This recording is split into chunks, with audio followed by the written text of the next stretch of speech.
Hello नमस्कार साथियों, मैं राकेश यादव आप लोग के सामने आपके अपने प्यारे चैनल साइंस बाई आर के में हार्दिक स्वागत करता हूं। तो जैसा आप लोग देख रहे हैं पिछले श्यामपट पर कि कक्षा 10 का साइंस हम एक एक टॉपिक करके आप लोग को पढ़ाएंगे। आज से हमारा स्टार्ट चैनल हुआ साइंस बाई आर के सर से, तो आप लोग ध्यान देंगे। क्लास 10 का साइंस जो है पहला पाठ रसायन विज्ञान का रासायनिक अभिक्रिया पाठ का नाम है, और हम इसको आज देखेंगे कि रासायनिक अभिक्रिया होती क्या है। तो एक एक टॉपिक करके हम लोग देखते चलेंगे और इसको लिखते चलेंगे थोड़ा थोड़ा करके।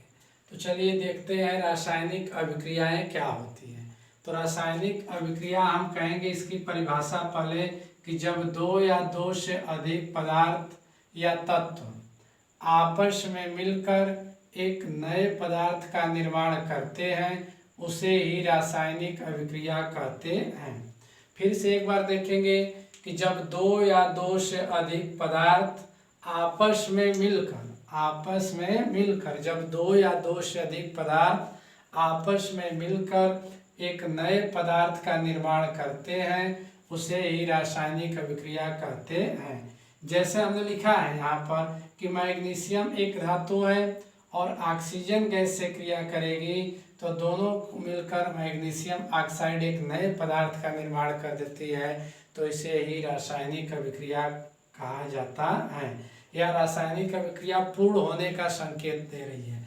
जैसे मैग्नीशियम धातु एक है और ऑक्सीजन गैस आपस में मिलकर मैग्नीशियम ऑक्साइड का निर्माण कर रही है जो सफ़ेद रंग का होता है, सफ़ेद चूर्ण होता है, जो नए पदार्थ का निर्माण करती है।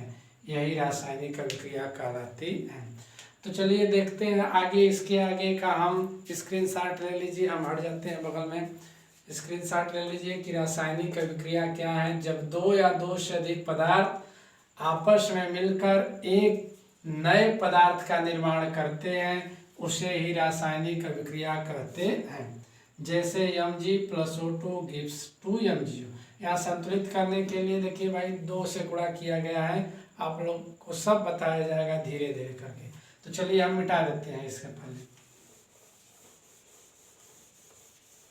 देखते हैं आगे की कहानी की रासायनिक अभिक्रिया कैसे बनती है। तो रासायनिक अभिक्रिया को हम कहते हैं कि रासायनिक अभिक्रिया अभिकारक और उत्पाद के मिलने से बनती है। क्या हमने कहा कि अभिकारक और उत्पाद के मिलने से रासायनिक अभिक्रिया का निर्माण होता है। तो जैसे देखेंगे कि अभिकारक क्या होते हैं।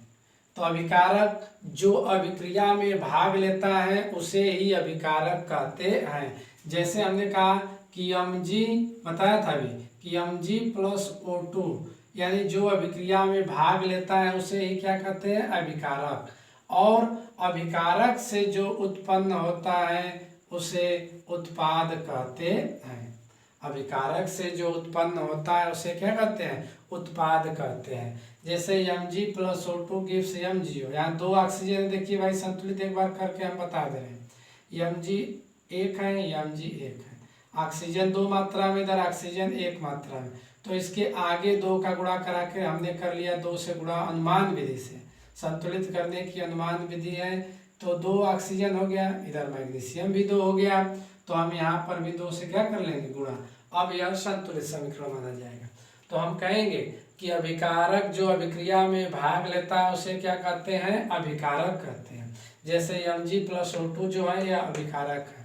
अभिकारक से जो उत्पन्न होता है उसे क्या कहते हैं, उत्पाद कहते हैं। इन दोनों के मिलने से रासायनिक अभिक्रिया का पूर्ण रासायनिक अभिक्रिया का निर्माण होता है। तो हमको उम्मीद होगी कि आपको समझ में ये आया होगा कि रासायनिक अभिक्रिया कैसे बनती है, अभिकारक और उत्पाद से। तो स्क्रीनशॉट ले लीजिए, हम हट जाते हैं, थोड़ा सा देख लीजिए, मिटा दें अब। चलिए रासायनिक अभिक्रिया आप लोग समझें कि रासायनिक अभिक्रिया क्या होती है। रासायनिक अभिक्रिया कहे कि जब दो या दो से अधिक पदार्थ आपस में मिलकर एक नए पदार्थ का निर्माण करते हैं इसे ही रासायनिक अभिक्रिया कहा जाता है। रासायनिक, अगर यहीं पर रासायनिक समीकरण कह दिया जाए, रासायनिक समीकरण क्या होते हैं, रासायनिक समीकरण, तो देखिए भाई रासायनिक समीकरण किसे कहते हैं, 1 मिनट लिख लेंगे इसको भी कि रासायनिक समीकरण क्या होते हैं।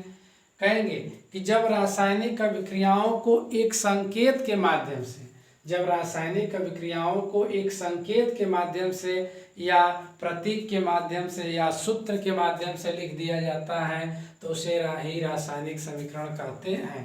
तो लिख देते हैं कि जब रासायनिक अभिक्रिया को, जब रासायनिक अभिक्रिया को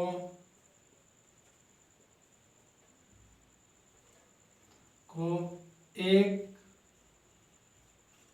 संकेत या सूत्र द्वारा, संकेत या सूत्र द्वारा लिखा जाता है तो, लिखा जाता है तो उसे ही रासायनिक समीकरण कहते हैं, उसे ही रासायनिक समीकरण कहते हैं, रासायनिक समीकरण कहते हैं, उसे ही रासायनिक समीकरण कहते हैं।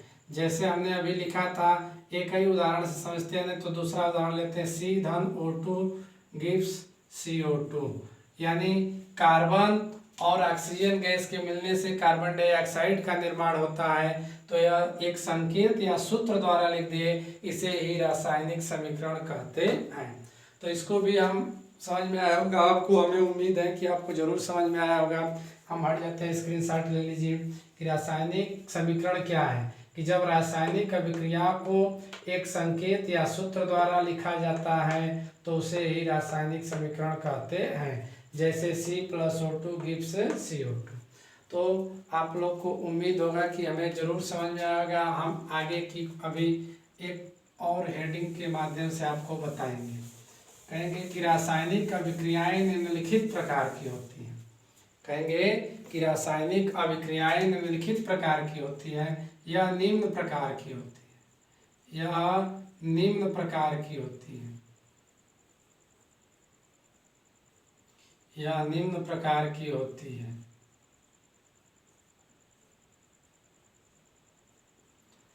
यह निम्न प्रकार की होती है। पहला जैसे हम लिखेंगे संयोजन अभिक्रिया, पहला क्या लिखेंगे भाई, संयोजन अभिक्रिया, संयोजन अभिक्रिया। तो संयोजन अभिक्रिया को हम अब कल जानेंगे। चलिए यहाँ पर देख लेते हैं कि एक एक पॉइंट करके हम धीरे धीरे थोड़ा थोड़ा करके हम आप लोग को आज से साइंस की क्लास लेते रहेंगे। आप लोग जरूर देखिए और पसंद आए तो लाइक जरूर करिएगा।